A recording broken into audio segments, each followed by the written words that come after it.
Nashville native son, political activist extraordinaire, and hot chicken aficionado. And he is leading the fight from the outside of the Metro Council against what some consider to be a giant boondoggle in the works, and some think it'll make their lives more convenient. Well, this is the man with most information I can find about this. Rick Williams, take it away. Thank you. Well, let me say I am not the man with the most information, but the most person in this town with the most information is Margot Chambers, sitting right over there. She's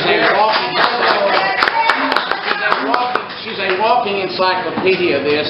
That's why I need her at every meeting I go to help me keep the facts straight. So anytime she wants to chime in, she's very welcome. Again, like I said, I'm Rick Williams. I grew up in the Madison area out in Needless Bend. I still live out there on a family farm. And I didn't even know we had conservatives in East Nashville at all. So I'm just glad. I didn't know anybody in East Nashville was conservative. But I grew up, I guess I consider myself a Doug Henry Democrat. I'm a fiscally conservative person, and so I feel like I'm a blue dog Democrat. I'm maybe a left-wing Republican. I don't, somebody the other day, back last year, I supported Senator Dickerson for office and several candidates that were Republicans, and a lot of my Democratic friends come to me and say, well, what are you doing supporting these? I said, at 55 years old, I've helped a lot of people. I feel like I have a right. I can support who I want to. And that's just how I feel. It doesn't matter where you are now. I'm more about issues and more about money being wasted and things like that. So that's where I come from. I don't put a label on it. I just try to do what I think is the right thing for my friends and neighbors in the city of Nashville. So with that said, let me tell you how I got involved in all this. I started reading about the BRT AMP. And as soon as I looked at the details, and you're going to take two and a half lanes out of the center of West End. Now, I'm in the limousine business, okay? So I'm up and down West End every day for some reason, okay? And I just like, really? I mean, I just couldn't believe it because as Councilman Duvall said at the council meeting the other night, well, let's just test this out. We can do that. Traffic and parking could block off the lanes for a week if we just see how the citizens like it. That would take about probably 3 days until every politician's phone call got lit up in Nashville, from the tax assessor to the mayor, and they'd be taking those barricades down. It just doesn't make any kind of common sense. So from that basis, I noticed in the newspaper that Council Lady Erica Gilmore and her mother, Representative Brenda Gilmore, and others in North Nashville, Tanya Sherrill, was organizing a meeting about moving the west side of the BRT over to Charlotte. So I thought, well, let me go check that out. That makes a little more sense to me. It's an area that could use some economic growth. The area of Charlotte between about HCA out to 46th Avenue could use some improvement. That sounds like maybe a good idea. And then I started thinking, well, the new health department's being built on Charlotte. There's some areas of Charlotte that are subsidized housing is over on Charlotte. That makes a little more sense. It sounds like there could be some riders on the bus. That would kind of make it work better if there were going to be people on it, because I kind of know who lives out West End and Green Hills. A lot of them are my clients. And if they're not my clients, they're not going to get out of their Mercedes to ride a bus. They're going to ride downtown and pay the valet to park and go in. Okay, they're not going to. So it's just a flawed concept in my mind. It's even going to work. Okay. So as I went to that meeting, I met Margot. Margot had come to that same meeting. We were at Senator Harker's restaurant on Jefferson Street. That's where I met Tanya, and I met Margot, and I started talking to Margot. And she told me, well, we've all been talking about it around the West End area, but we haven't done anything. I said, okay, well, let's do something. So out of that came a meeting with your neighbor, Beth Campbell. Beth Campbell and I and Randy Lagasse and Councilman Duvall all made at his office and planned our first meeting at 10 Angel. And since then, we've had probably about 6 or 8 meetings. We've only been organized about 2 months. So I didn't feel bad the other night when Mayor Dean got $7.5 million passed in the council for this, because he's had 3 years to work on it, and he's sold it. They've cut every deal they can. They've pressured every councilman they can. They've paved roads. Boy, Sandra Moore, they like to load her district up the other night. I don't think there's going to be any concrete left in Nashville. It's all going to be in Sandra Moore's district and sidewalks. I mean, so they've really done their job. I mean, credit to them. They had the votes the other night, and we knew that going in. We couldn't stop the $7.5 million. What we want to stop between now and next July is about another $60 million or more dollars coming out of Metro coffers to go to this project. That's what we've got to stop, and we've got about a year to do that. Now, the good news is that's not only all the money going into this. It's going to be a $175 million project. Metro's going to be good for $65 million of it. The state is in for $35 million, and the feds are going to pony up $75 million. Fortunately, I had the opportunity to drive a client to Atlanta last Sunday night, so I grabbed me a hotel, overnighted, and went to see the FTA, the Federal Transit Authority, in Atlanta. It's the Region 4 office, and that's the region we're in. And I met with the people that we've been meeting with. I knew that they were involved in it. They're reasonable guys, but let me tell you, MTA has painted a picture of everybody singing Kumbaya and clapping in Nashville, and it's the last thing that everybody's doing in Nashville, and we have to let them know that. We have had a couple of victories, I think, during this last 2 months. One was we loaded up a group of about 6 people, and we went and met with Congressman Cooper. These are the 2 things we came away with. Number one, Congressman Cooper doesn't think the federal government's going to have that much money to throw away. Okay, I mean, it is that the sequestration, right now they're having, and they're not throwing it out like they used to. The federal government's having to look at what they do. So that was a win for us when it came out in the city paper that he doesn't think the money's going to be available. Hopefully that took a little wind out of their sails. The next good thing we found out, let's see, Congressman Cooper, what was the other victory? Help me here. Yeah, categorical exclusion. Metro, MTA, was going to ask the FTA for a categorical exclusion. That's like a fast track. That means, hey, we're not going to do any environmental studies. We're not going to do any safety studies. This thing is so good, we got to go fast on this. It's so good, we can't have any real studies. No studies about the way it affects historical properties. It's Centennial Park is along the route. West High School, what a beautiful view that is. So these guys gave me some good information Monday. Number one, we're going to stress the historical part, because even if this thing just affects the view of one of those historical properties, it can help be the next snail darter we need. Okay? Yes, sir. The dean is using the Obama method. Yeah. What's that? We can't wait. Oh, I know. No, you can't wait. No. Right now. No. The transportation department actually has a problem. The transportation department is pushing out money fast, and they're not doing the study. I think they should use it to build bridges and roads to repair that, but they're not. They're throwing it away carelessly, I think. But local. And if I may, with the designated exception of Margot, if you could hold your comments and questions till the end, because then I want a real discourse back then. Don't get it out of the way now. Okay. Build up. So anyway, that's where we are to this point. We have a group organized, and we have a website, brtconcerns.org. You can go to that website. We just got these in yesterday. So we're going to be...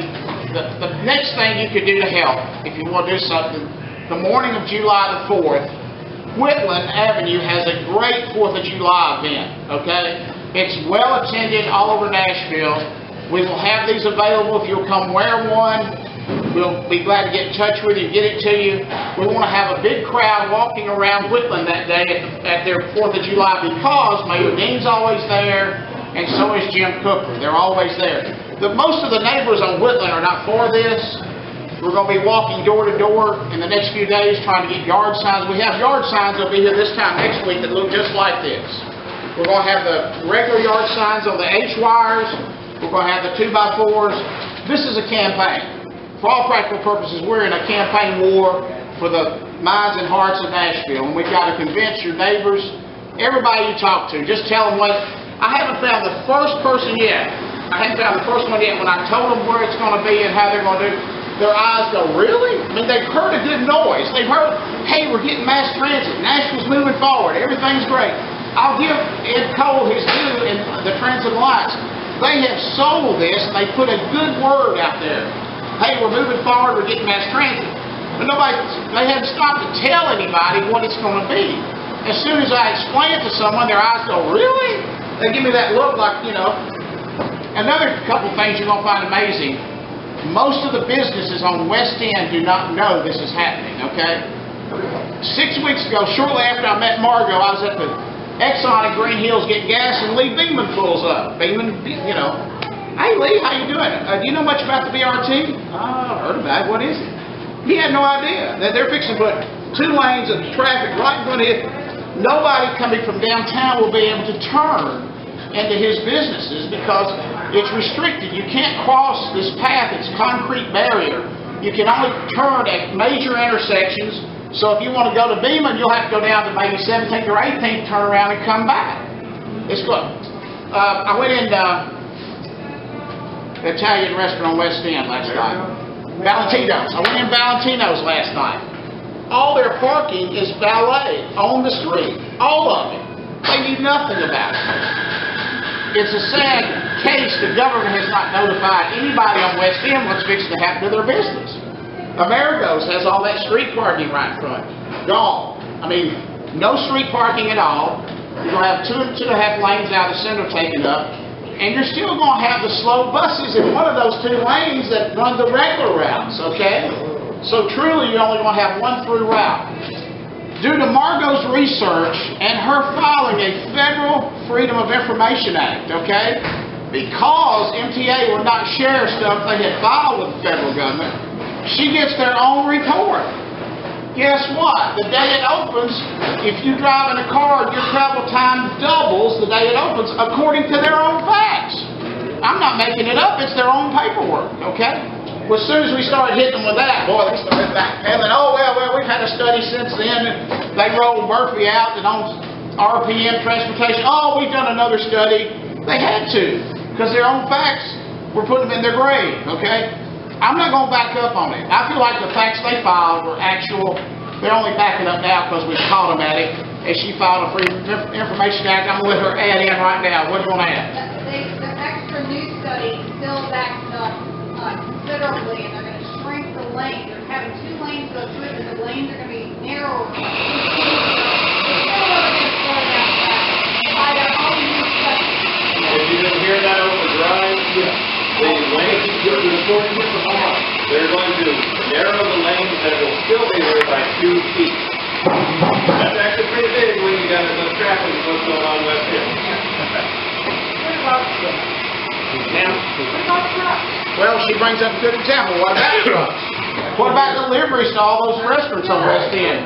Usually, you know, middle of the day, you'll see them stopped on the side of West End delivering the food and stuff. It is a cluster. I'll let you add the other word, folks. I'm telling you, it's that bad. Okay, I try to be a reasonable guy in politics. If you show me a reason for something, I can try to support it. It has no rhyme or reason. You don't have a basis of ridership. You know, it's like automatically people live in Margot's community out there all just go, oh yeah, let's go jump on the bus. This is great. It's not going to happen. I know East Nashville has embraced it quite a bit. There's a lot of young urban professionals over here. It might be a good thing. I think if we're going to have it, Charlotte is the best route. I think West End is a crazy route. That's just my opinion, but that's where I am. That's why I'm involved in this. So, moving forward, how we plan to attack this. Number 1, we're going after the state money. $35 million. We're already talking to legislators. State Senator Douglas Henry is totally opposed to it. He is chairman emeritus of the Finance Committee. I do believe the other members of the Finance Committee will listen to what he has to say. I believe Steve Dickerson is opposed to this. I haven't had a factual confirmation of that, so I don't want to say, but from what I've heard and what little conversation I had with him in a text one time, I believe he's opposed to it. That starts us out in a good shape. They both serve on the Senate Finance Committee. Out of 9 members, we have 2 from Davidson County on it and 2 that are opposed to it. That said, we've got to also check on some laws that have been passed in the last 3 years, because Margot thinks possibly that the head of the MPO with Metro, the Metropolitan Planning Organization, has the ability to pull direct federal money like the state does to him. No, it's the RTA CEO. Yeah. RTA CEO has the ability. yeah, has the ability to pull federal money directly, just like he would pull it to the state. They have a direct link to the federal money. They might have that $35 million where we can't touch it unless we change state law. So we're going. Regional Transit Authority? Yes, the Regional Transit Authority. All ballots. Okay. Yeah. And what specifically do they do? Sir? What do they do? So we Well, I'll let Margo speak to all that in just a minute, because she knows what the MPO is, the RTA, the MTA, the BRT, the AMP. Let me just tell you, be leery of 3 letters, okay? Just be leery. If you hear something that's got 3 letters in it, think about it. MTA, RTA, MPO, AMP, BRT, be careful. That's all I can say. And I'll let her speak to that in just a minute. Anyway, we're going to look at the state money. We're going to try to cut off the $35 million. I explained to the guys in Atlanta, I said, guys, this ain't a done deal by no means. I feel like we're going to take the $35 million out. At that point, Mayor Dean either has to pony up another $35 million of Metro money to get it funded. He could still do that, but the feds are going to look like, well, wait a minute, not everybody's in on this. The feds, and Margo can speak to this, the feds like everybody to be in. If everybody's signing off, there's not much opposition, they'll go ahead and pony in the $75 million. So if we cut off the state funding, that takes part of it out. Currently, what you can do, and I'll let Margo give you the man's email address. His name is David Powell in Atlanta. He's at the Region 4 office of the FTA, that's the Federal Transit Authority. We need to email him and tell him you're opposed to it. Tell him why. For whatever reason. Margo can speak to that in just a minute, but we need to email him and tell him, because he's building a file down there. So you need to email him. If you would, print your letter off and snail mail it, okay? So he'll have that letter from you. He can stick in that file, because we're going to try to have the fattest file we can when it's time for them to make a decision. So that's one of the things we're doing. We're working at the federal level, we're working at the state level, and by a year from now, I hope this room is full of people from all over Nashville, and they're all talking to their councilman, and there's at least 21 not willing to put the Metro on the line for that much money, or if they are, they decide to move it over to Charlotte. That's what we got to do. I've told Tanya, if we can't have it on Charlotte until we stop it on West End. So my goal first is to stop it on West End. Councilman Stites the other night asked that, okay, we'll approve the $7.5 million, but let's study Charlotte while we do that and see if that's possible. It got voted down. So there is potential for it. Charlotte's a much better route than West End. It will help more people. Tanya has a list. She can give you her email. She has a list of a comparison, the two, of how it helps people, and it's night and day compared to how many more people can ride and have a better life in Nashville if it goes down Charlotte versus West End. So there are comparisons of that too. Let me stop now and let Margo tell you about the RTA, the MPO, and all that, and then we'll open for questions. Go ahead. I just